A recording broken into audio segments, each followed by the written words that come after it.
Radio J. Le 10-11, Lise Goutman. Radio J. Le cinéma parlant, Lynn Toubiana. Lise Goutman. Radio J. Bonjour Charline Toubiana. Mercredi oblige une très belle actualité du cinéma, beaucoup de films. Et encore, je pense que vous parlerez pas de tous les films. Ça va être un peu fou. On commence par Woman and Child de Saïd Roustahi. Saïd Roustahi, qui est un cinéaste iranien et qui avait réalisé 2 films formidables, La loi de Téhéran et Leïla et ses frères. On en avait parlé. Mais oui, mais j'avais vu Leïla et ses frères, je me souviens. Et c'est qui a eu d'ailleurs le prix de la citoyenneté, ce film. Alors, donc, ce film a été présenté d'ailleurs en compétition à Cannes. Il s'agit d'une femme, une infirmière de 45 ans, qui élève seule ses 2 enfants. Et son aîné, Aliar, un collégien brillant mais extrêmement perturbateur et dissipé, il va même être renvoyé de son école. Eh bien, cet Aliar va connaître un accident tragique et sa mère va s'engager dans une quête de justice sur les responsables de cet accident.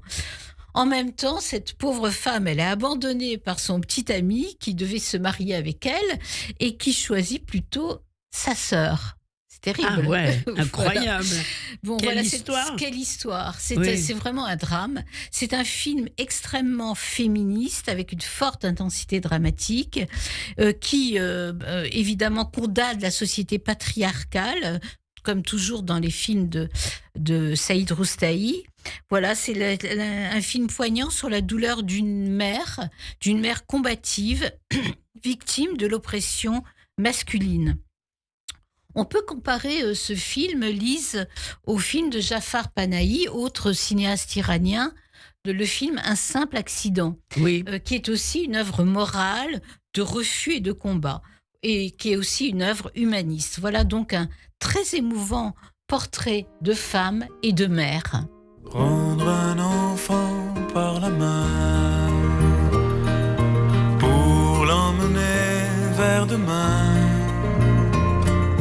pour lui donner la confiance en son pas. Prendre un enfant pour un roi, prendre un enfant dans ses bras, et pour la première fois sécher ses larmes en étouffant de joie, prendre un enfant dans ses bras. Voilà, forcément, oui, on chante avec nos cœurs Yves de Dutel. Vibrent en même temps. On aime Yves Dutel et on chante avec lui, voilà. Aline. Absolument. Pour soulager ses malheurs, tout doucement, sans parler, sans pudeur, prendre un enfant sur son cœur. Voilà. Allez, donc ça, c'est pour le film Woman and Child. Maintenant, Rue Malaga de Mariam Touzani. Eh bien, il s'agit encore une fois, Lise, d'un autre portrait de femme et de mère. Mais cette fois de mère plus âgée. La famille beaucoup à l'honneur, là, dans le cinéma. Alors, La rue Malaga, c'est un film de Mariam Touzani. C'est son 3e long métrage.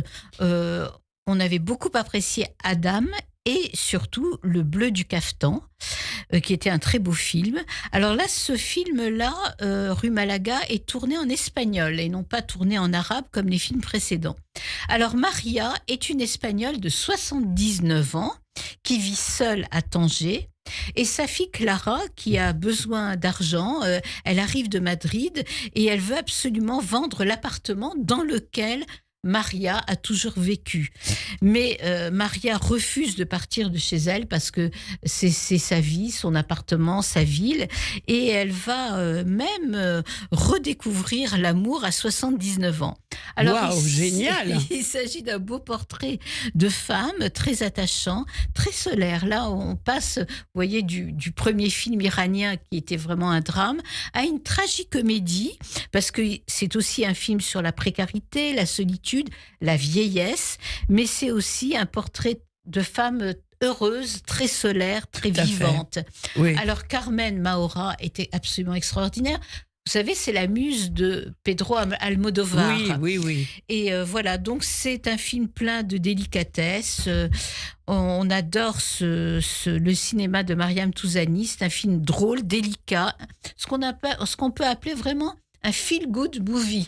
Ah, Voilà. sympa. Très, très sensoriel et qui porte un regard très optimiste et très délicat sur la vieillesse. On va écouter la chanson du film qui s'intitule Toda una vida. Toda una vida me estaría contigo. No me importa en qué forma, ni dónde ni cómo, pero junto a ti.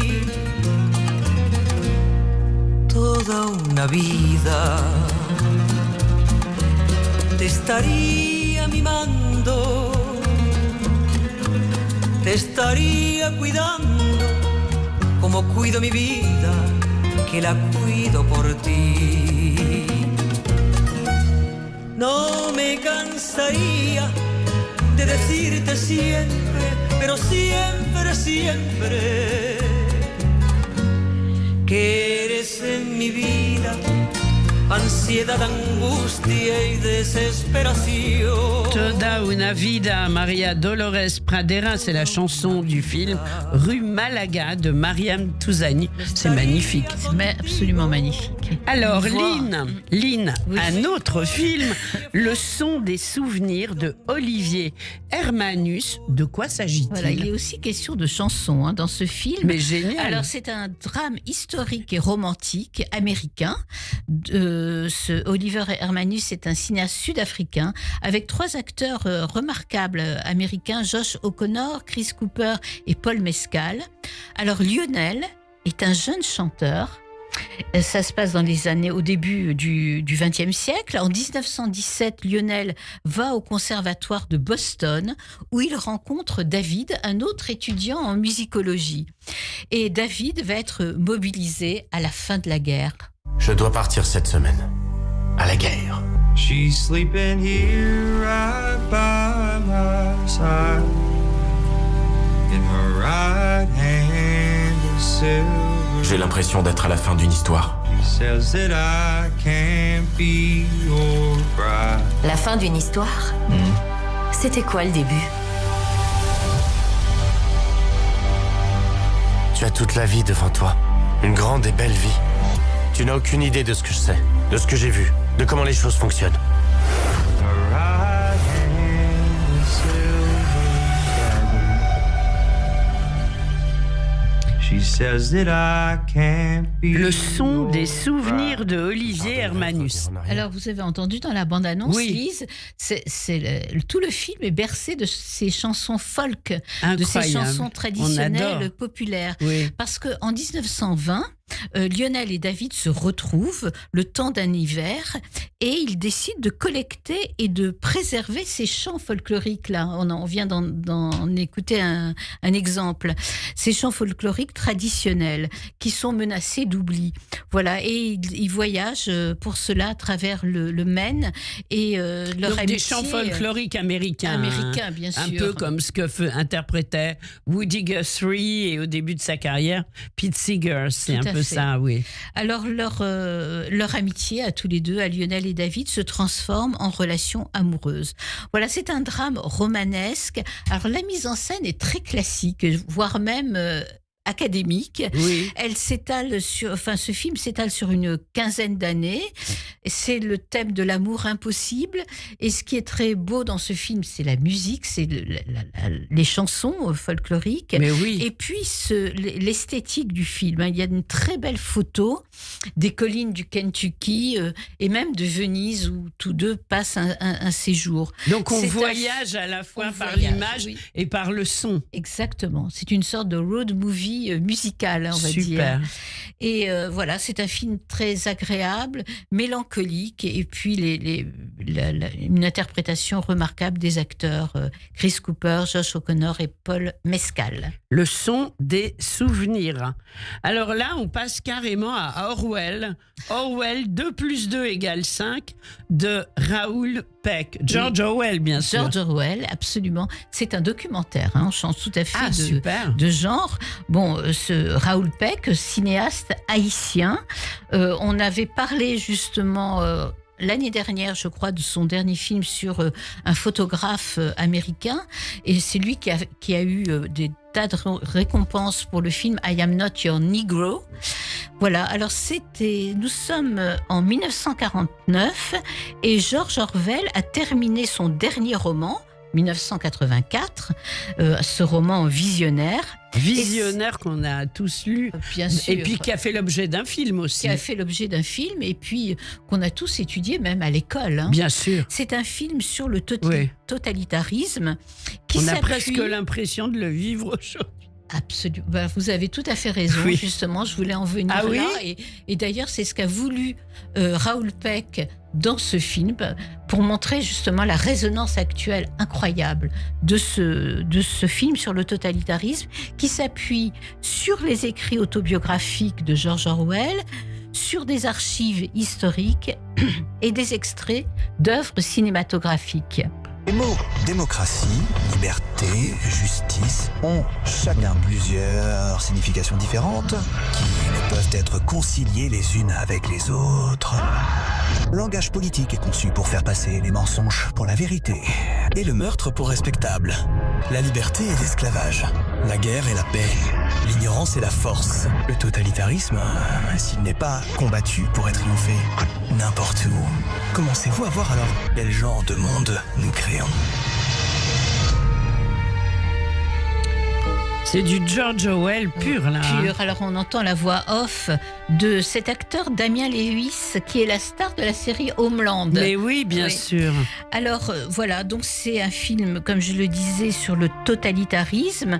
Un totalitarisme qui est renforcé par les manipulations, la désinformation liée à l'intelligence artificielle, et qui vise à perpétuer la violence économique et la domination des classes fortunées. Eh bien, on se rend compte, comme vous venez de le dire, Lise, que le message d'Orwell résonne de façon très actuelle. Oui. Et comme Orwell l'avait fait avec son célèbre La ferme des animaux, c'est un autre livre qu'on a étudié tous au collège et bien même sûr. au lycée. Eh bien, Raoul Peck parvient à mêler ses préoccupations politiques, ses théories politiques, avec une démarche artistique et émotionnelle. Voilà, alors le titre est assez intriguant. Oui, 2 + 2. Eh bien, figurez-vous que dans le livre 1984, eh bien, le régime totalitaire impose ses idées fausses.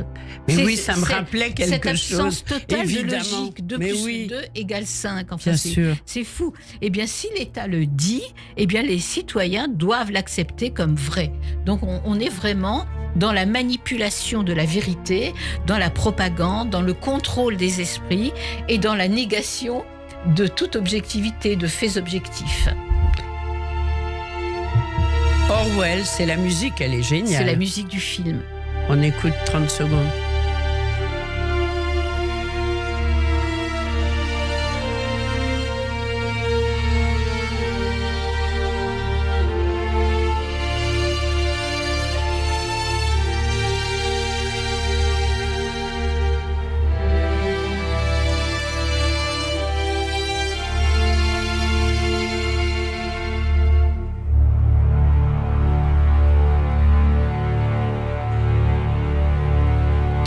La musique du film Orwell 2 + 2 = 5 de Raoul Peck. On est vraiment dans l'ambiance. Lynn. Alors, Lynn, Elvis Presley, c'est le retour d'Elvis en concert de Baz Luhrmann. C'est bien là, vous allez pouvoir en parler sans qu'on ait des hurlements de toutes ses fans. Absolument. C'est un documentaire musical et c'est un je film plaisante. à la gloire du rocker, Mais du oui. King, si King. charismatique et si apprécié par les femmes. Oui, Hein. pas que Voilà. en fait, parce qu'il a vraiment Oui. marqué l'histoire Oui, du rock. Tout à fait. Mais tout c'est à vrai fait que c'était universel. plutôt les femmes qui hurlaient. Oui, c'est un film qui se situe au moment du comeback justement d'Elvis Presley en 68 et juste avant l'époque un peu déprimante où on l'a vu prendre du poids et devenir vraiment obèse et totalement drogué. Voilà, alors avec ce film, on est au cœur des shows des années 70 d'Elvis Presley, qui était une bête de scène incroyable, et Mais on oui. le voit dans le film. Alors le film est restauré de façon impeccable, puisque nous avons des images évidemment d'archives de ses concerts. Eh bien, on va écouter une chanson qu'il chantait lors de ses concerts, c'est My Way, Bien cette sûr. célèbre chanson de 1973. Elvis sur Radio J. And now the end is near, so I face the final curtain. My friend, I'll say it clear, I'll state my case, of which I'm certain. I've lived a life that's full. There's been a lot written and a lot said,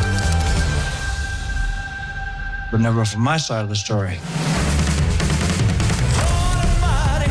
Hey, the light's on. I can see you. Hello out there. Hello.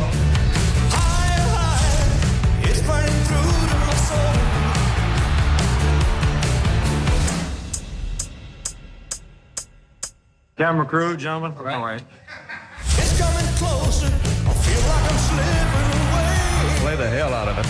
Your kisses left behind. If you feel it, Like the sweet song of you can't help but move to it. a you light my morning sky. Burning love.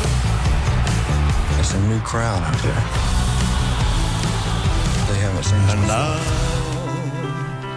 the end is Le grand Elvis sur Radio J. On a entendu un extrait de la bande annonce, mais on peut pas voir ce film sans danser sur place, Sans danser chanter avec ou lui. sans fondre en écoutant cette voix magnifique et sensuelle d'Elvis Presley. Bien sûr, et je pense que ça doit bouger dans le cinéma Ah bah, quand on le certainement. voit. Ouais, je pense que les gens, ils doivent bouger Oui, sur ils leur doivent siège. bouger, danser, chanter. Donc Elvis Presley en concert de Baz Luhrmann à ne pas rater. Alors maintenant, on va parler d'une rétrospective, Lynn, celle de Werner Herzog. Oui, ce cinéaste allemand des années 70. Et Oui. bien, c'est à la Filmothèque du Quartier Latin que cette rétrospective de 21 films de Werner Herzog a lieu. Alors, moi, j'ai 3 films vraiment que j'ai adorés de Werner Herzog et que je conseille aux auditeurs. C'est Aguirre, La colère de Dieu, avec ce Mais magnifique Klaus Kinski. Et puis Fitzcarraldo, L'énigme de Caspar Hauser. Voilà, il faut aller découvrir ou revoir ce cinéma poétique et radical. Super, une rétrospective de Werner Herzog, c'est où? À la Redites-le. Filmothèque du Quartier Latin. Voilà, en plein cœur de Paris. Alors maintenant, on va parler d'un événement et pas des moindres, c'est les rencontres du cinéma israélien de Cannes qui vont se tenir sous votre égide du 8 au 12 mars. Oui. Alors déjà, c'est une occasion pour passer un super séjour, week-end, ce qu'on veut.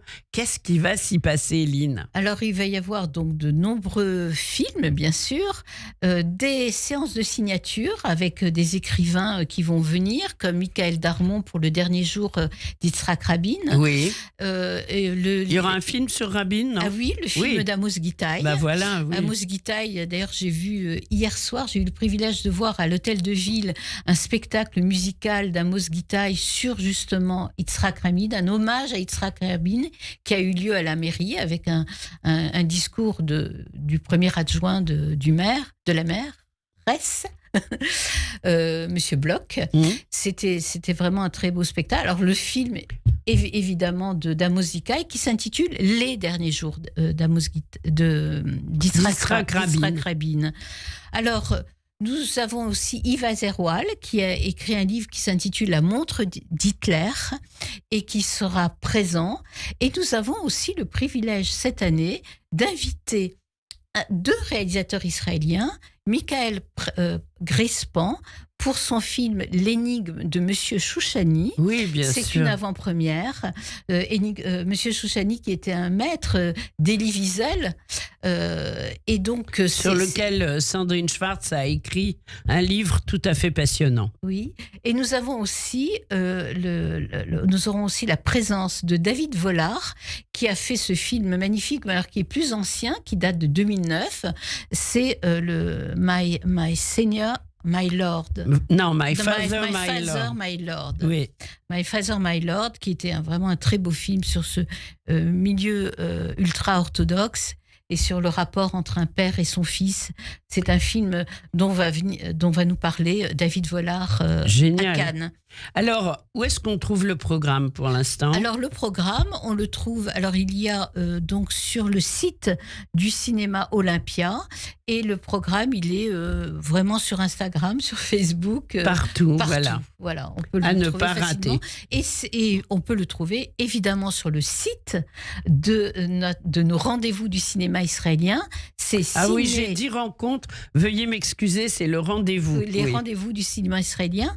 Oui, c'est cinéisraël-cannes.fr. Voilà, cinéisraël-cannes en un seul mot, .fr. Et voilà. là, on a tout le programme avec la bande-annonce. À ne pas rater. Alors maintenant, une interview à nous annoncer, justement. Oui, alors la semaine prochaine sort un film que j'avais vu au Festival de Marrakech de Mélisa Godet, La Maison des Femmes. Et c'est vous nous en aviez parlé. Oui, c'est une interview d'une des actrices formidables, qui est Laetitia Doche. Voilà. Et puis aussi, je parlerai la semaine prochaine, évidemment. Ce sera même presque un spécial César, puisque je vais assister demain soir à la cérémonie des Césars. Donc, on aura l'occasion... Je vais essayer de vous voir à la télé, Lynn. Je ne crois pas que je serai vraiment sur scène. Bien sûr, on va faire un débriefing. On fera un débriefing. Alors, il y a les... donc, on parlera évidemment de la meilleure réalisation, du meilleur premier film, du meilleur premier rôle, second rôle, etc. Vous avez une idée déjà, je sais pas. Non. Oui, ce sera la surprise. Ce sera la surprise. Oui, voilà. Il y a plusieurs films vraiment que j'ai adorés et qui sont nominés. C'est par exemple La Petite Dernière d'Afzia Herzi. Il y a beaucoup de films que j'ai beaucoup aimés. Alors évidemment, dans les meilleurs films, il y a Un simple accident de Jafar Panahi. Enfin bon, il y a plein de films dont on a parlé lors de Cinéma Parlant, et on verra un peu qui sont les gagnants et les gagnantes. Voilà, écoutez, on vous souhaite une très bonne soirée demain soir, et puis nous on débriefe la semaine prochaine avec en plus une interview de Laetitia Doche pour La Maison des Femmes de Mélisa Godet. Merci d'avoir été avec nous, merci pour toutes ces infos super, et bien sûr on court au cinéma, Aline. Au revoir. Au revoir.